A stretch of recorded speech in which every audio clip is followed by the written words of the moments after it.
अपने विचारों के पक्ष में और सुझाव के पक्ष में हम अपनी बात रखेंगे।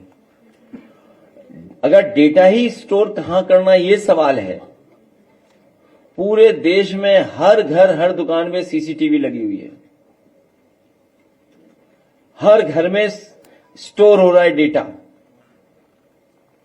और ये सरकार तो दावा करती है, अपने उत्तर प्रदेश की सरकार, कि सबसे बड़े डेटा सेंटर बन रहे हैं।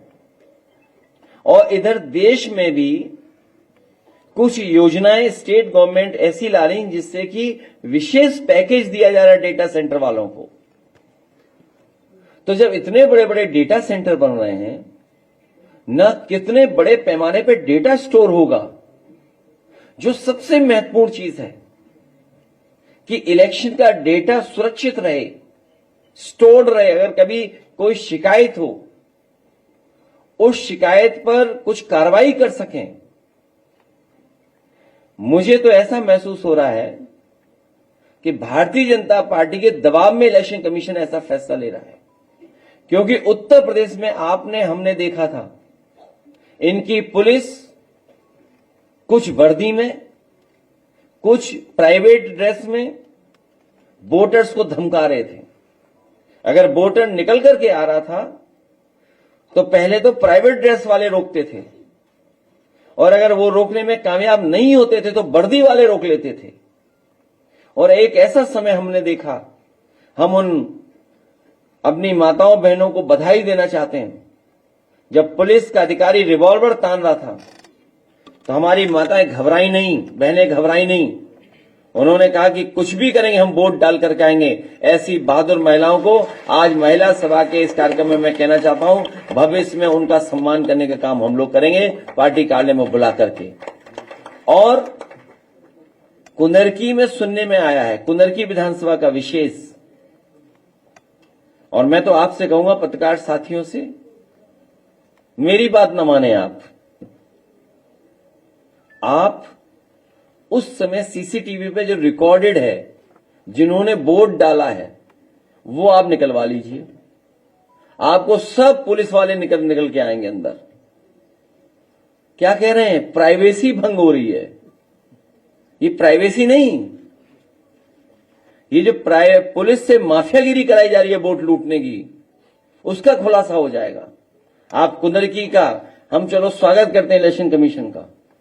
हम तो इलेक्शन कमीशन से कहेंगे कि कुंदरकी का जो सीसीटीवी में कैमरे में जो कैद है वोटर्स, और अगर वोटर्स से एफिडेविट भी चाहते हैं तो हम वोटर्स से भी रिक्वेस्ट करेंगे, एफिडेविट ले लेंगे कि हमारी इससे कोई प्राइवेसी भंग नहीं होगी। हमारा ओपन दिखाया जाए चैनलों पर कि वोट किसने डाला है। जब आप वोट डालते हुए वो वीडियोस देखोगे तो आपको नजर आएंगे पुलिस के बड़े बड़े लोग जो प्राइवेट ड्रेस में वोट डाला है अंदर जाकर के। सोचिए आप, अगर ये बात गलत हो तो बता दीजिए। क्या बीच का रास्ता है? कोई बीच का रास्ता नहीं है। इलेक्शन कमीशन, क्योंकि दुनिया में वोट पड़ रहा है। अभी देखिए अमेरिका कितना ताकतवर है, हमारी फॉरेन पॉलिसी कितनी कंफ्यूज है। हालांकि हमें टिप्पणी नहीं करनी चाहिए, लेकिन याद रखिए दुनिया देखती है कि आप किसके साथ खड़े हैं बुरे वक्त पर। अगर आप बुरे वक्त पे अपने मित्र के साथ नहीं खड़े हैं, जिसने कभी आप पर एहसान किया हो, तो ये बहुत बड़ा देश की फॉरेन पॉलिसी के साथ धोखा है। हालांकि बात बड़ी कह रहा हूं मैं, लेकिन हमारा मानना यही है।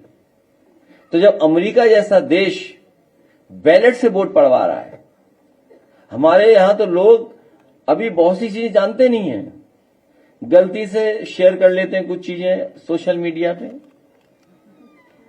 गलती से फॉरवर्ड कर देते हैं कुछ चीजें। अभी तो केवल हम लोग देखना और फॉरवर्ड करना, गुड मॉर्निंग सीखे व्हाट्सएप पे। अभी क्या सीखे हम लोग? तो सोचिए, इतनी टेक्नोलॉजी है। आपको टेक्नोलॉजी क्यों चाहिए? डेमोक्रेसी इतनी टेक्नोलॉजी।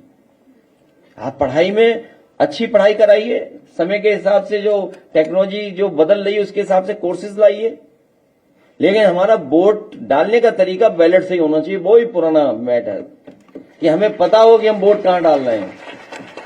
हम कहां गुस्सा निकाल रहे हैं? मशीन की बटन दबाने से गुस्सा नहीं निकलता है। और थोड़ी सी जानकारी दे दें, आप भी रिसर्च कर लें।